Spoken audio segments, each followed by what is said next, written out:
So last week, when Jay Batt was announced as going to be the next athletic director for Georgia Tech, and he was interviewed, I think, first part of this week, and he, was asked about, hey, Brent Key and this, because look, let's face it, last night there was a lot of excitement going into the Georgia Tech game. Thursday night in downtown Atlanta. I've said before, Georgia Tech should own Thursday nights in the world of college football. Play as many games on Thursday night in Atlanta at Bobby Dodd as they can with that skyline in the background. It's a beautiful environment, but you got to put a winner on the field. And there was a lot of excitement about, hey, look, Brent Key took over for Collins. We've won 2 in a row. Virginia's a bad team. We could win this game. And Jay Batt was asked about all that, and he said, look, we're going to take our time. We're going to take our time, and we're going to play this process out and see how it goes. And I think a lot of people, a lot of Tech fans were looking at, Brent Key might be the guy. And look, we've won 2 in a row, and we can win 3 in a row. And then the bell rang, as we say in the world of wrestling. And that game last night, Virginia and Georgia Tech, which ended up in a 16-9 final. Let me tell you, I watched that whole game. First off, that game set football back 108 years. You'd have to go back to the turn of the century to find a football game that was less well played than what that was. That was an awful display.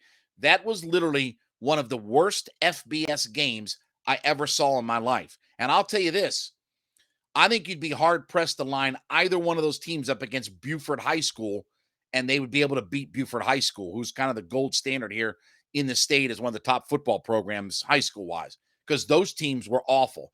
And while I understand Jeff Sims was out last night and he got hurt, he got hurt in the Duke game.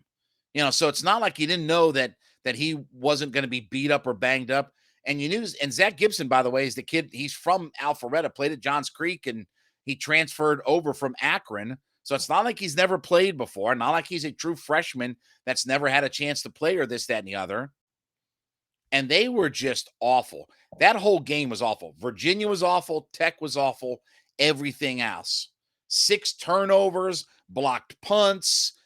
I don't even know where they got their kickers from. Each team missed an extra point, and then Virginia missed like a 25-yard field goal that hit the bottom of the crossbar. Jiminy Christmas. Like I've seen 7-year-olds go out and play better brands of football than that last night. But it is a warning. And this is why because look, you can't get ahead of yourself in all this. I like Brent Key. I think he's done some nice things, but once that emotion of the newness, right? The shine on the car, once that starts to wear off, then it's time to, okay, how do we perform as a football team? Because remember, Tech had a week off going into that game. Tech didn't play last weekend. It wasn't like Tech came in on a short week to play that Virginia game. They had the weekend off before. Played Duke, Saturday off, then came back on Thursday night. So this is why you don't get ahead of yourselves. And I'm going to be honest with you, Brent Key didn't do himself a lot of favors. Not that he's a bad guy or he's a bad coach, but to lose a game like that you should win, and they were favored, by the way. Tech was actually the betting favorite in that game last night. To lose a game that way and to play that poorly, even without your quarterback, to play that poorly in every facet. It wasn't like Tech was just bad on offense. They were okay at times on defense, but they let Virginia have too many big plays. They were awful on special teams and way too many turnovers. They got 4 turnovers out of Virginia, and still they couldn't find a way to get anything done offensively out of all of it. It was bad all the way around. But again, the message is you don't count your chickens before they hatch. Let this thing play out. Maybe Brent Key will be the guy. But now when you look at the way Tech's schedule goes, when you look at what Georgia Tech has left for the rest of this season, it's not an easy run the rest of the way. It's not this was sort of their stretch where they had some ability to pick up some wins. But now you're talking about you're at Florida State. You've still got Virginia Tech that you got to go to in Blacksburg. That's never an easy place to go play, even with Virginia Tech not being a very good football team. Then you're home with Miami. Weird things always happen there. You're in North Carolina. They've been very good this year. And then I don't even want to talk about the Georgia game because that'll be a bloodletting out there.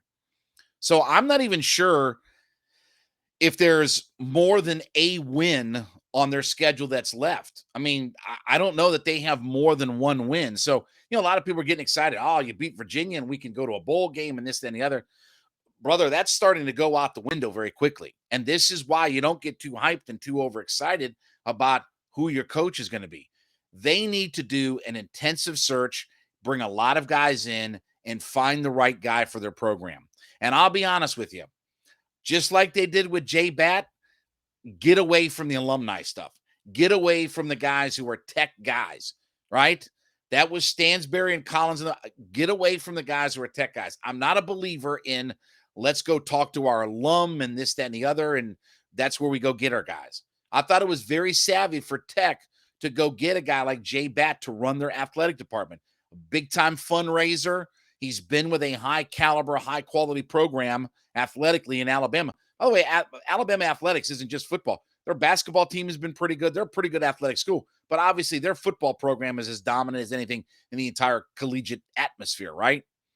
So that same process and that same deal needs to play itself out as well. Before we start talking about alumni or before we start anointing Brent Key into all of this, let the season play itself out. Because there's a lot of football left, but if last night was any indication, this team's got a lot of work ahead of it. And now they got to try to get themselves back on track and find a way to get this thing cooking. So we'll see what happens from there. But again, as I've said, do your search, bring in lots of coaches, bring in guys that have experience. I still like Jamie Chadwell, the guy down at Coastal Carolina. If you can pay him maybe $4 or $5 million a year, you might be able to bring him in.